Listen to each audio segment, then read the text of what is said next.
दोस्तों, मैं आपको सुना रहा हूं अपनी मंडली की सदस्य छवि निगम की लिखी कहानी हर खुशी अपनी। इस कहानी में अब तक आपने सुना, कहानी की नायिका जो कि एक सास हैं, वो चाहती हैं कि परंपराओं के अनुसार उनकी बहू नैना अपने पहले करवा चौथ पर उनकी पुश्तैनी साड़ी पहने। वो याद कर रही हैं कि जब वो पहली बार नैना से मिली थी तो उसमें उन्हें अपनी बहू की छवि नजर नहीं आई थी। तो फिर उन्होंने कैसे नैना को अपनाया और कैसे वो उनकी इतनी चहेती हो गई, सुनते हैं आगे।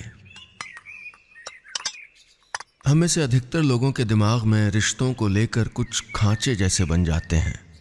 कोई नया इंसान जब किसी खांचे में फिट हो जाता है तो हमें एक निश्चिंतता महसूस होती है। मेरी सासू माँ के दिमाग में भी आदर्श बहू का एक खांचा था जिसमें मैं ढलती चली गई थी। अपने पूरे व्यक्तित्व को इस कदर काट छांट डाला था कि आज की मिसेस कौस्तुभ वाजपेयी में अनु शुक्ला का एक अंश भी नहीं बाकी था। हालांकि मेरे दिमाग में कहीं एक बहू की जो रूपरेखा बन चुकी थी उस पर अब ये नैना फिट नहीं हो रही थी। फिर भी उसे देखकर न जाने क्यों मुझे वही बेलौस बेपरवाह अनु याद आ रही थी जो मेरे ही अंदर कहीं खो चुकी थी। अपनी आंखों में उतर आई नमी झपकते हुए मैंने सामने देखा। हम दोनों को बारामदे में छोड़कर अनिरुद्ध न जाने कहां खिसक गया था। अपने पैरों को मोड़कर मेरे सामने वाली कुर्सी पर नैना ऐसे आराम से बैठी थी मानो ये उसी का घर हो। और क्योंकि मुझे सवाल सूझ नहीं रहे थे, जवाब वो खुद ही देती चली जा रही थी, बहुत सहजता से, बहुत बेबाकी से। दोस्तों, उम्मीद है आपको कहानी पसंद आ रही होगी। इस सेगमेंट के एंड में ऊपर एक विंडो दिखेगी जिसको दबाकर आप सीधे अगला सेगमेंट सुन सकते हैं। और हाँ, अगर अपनी बात मुझ तक पहुंचाना चाहते हैं तो फेसबुक या इंस्टाग्राम पर हमारे ऑफिशियल पेज पर आइए, यूट्यूब पर हमारे ऑफिशियल चैनल पर आइए। तीनों जगह आप टाइप करिएगा नीलेश मिश्रा, NEELESHMISRA। साथ में वेरिफिकेशन का ब्लू टिक भी मिलेगा जिससे आप जान पाएंगे कि यही असली पेज या चैनल है।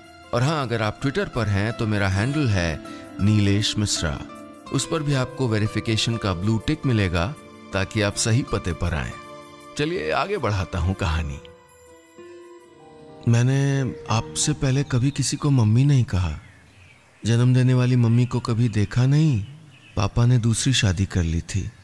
हमेशा हॉस्टल में रही, लेकिन लाइफ से कोई शिकायत नहीं है। घर को तरसती हूँ, पर प्रॉब्लम है कि बहुत सी चीजें आती नहीं मुझको।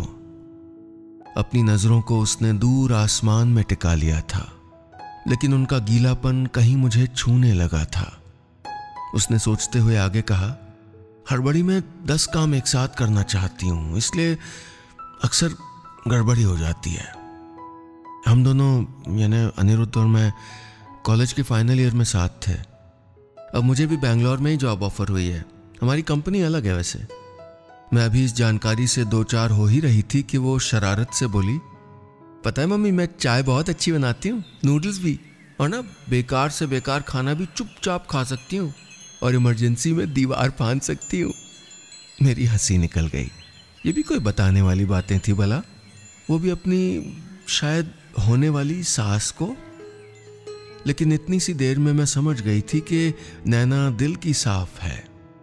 उसकी झिझकती हुई आवाज आई, मम्मी, अनिरुद्ध ने कहा था कि मैं आपसे कहूं कि मुझे भी गुरुदत्त की फिल्में पसंद हैं ताकि आप खुश हो जाएं, लेकिन मुझे वरुण धवन अच्छा लगता है। अब मैं खुद को रोक नहीं सकी। मैंने कहा, अरे वो तो कौस्तुभ की पसंद है। किसी को पता नहीं, लेकिन मुझे तो ना जॉन अब्राहम पसंद है। उसके भोले चेहरे पर हैरानी देखकर मेरी हंसी और तेज हो गई, इतनी कि आंखों में आंसू आ गए।